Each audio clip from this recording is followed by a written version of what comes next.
I decided to become a sustainability science major because I really love people and I love the environment.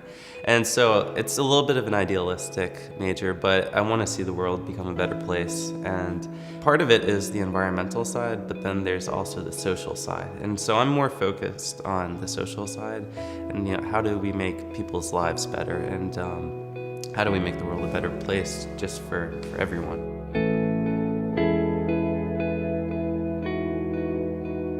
We're working with a neighborhood in Greenville. It's called the New Washington Heights community.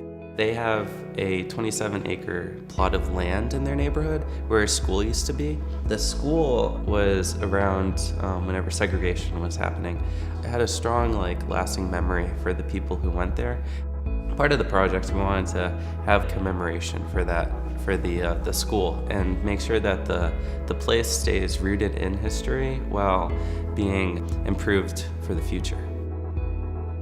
We're starting the envisioning process, and so what do the people want to see there? And so we're going around to all of the community members and we're asking them their input and what they want to see in this space. And this is kind of like the beginning phases for creating a plan for what will become of that space. The Furman students brought in hope and engagement and youth and spirit. The Furman students came over and interacted with everybody in the neighborhood. They gave a fresh new insight and made you imagine the possibilities. So once we collected all of the data, went through and reviewed it and synthesized it and created themes of what people wanted to see. And then we represented those themes, and it was called the Visioning Workshop.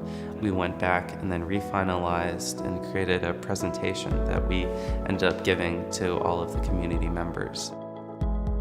I can sit down and lecture to my students about all the benefits and challenges of participatory decision making. It's another for them to go experience it. I'm pretty convinced that if I would give a 30-minute lecture on the topic, in 5 years, maybe one of the students in the class will actually remember what I said. But if this group of 8 students that were in the class in May actually experience it themselves, I think that lesson will last a little longer. It's been very valuable to get into the real world and start to test the things that I'm learning in class with what works, what doesn't work, how to actually make change. It's been really interesting and rewarding to work through that process.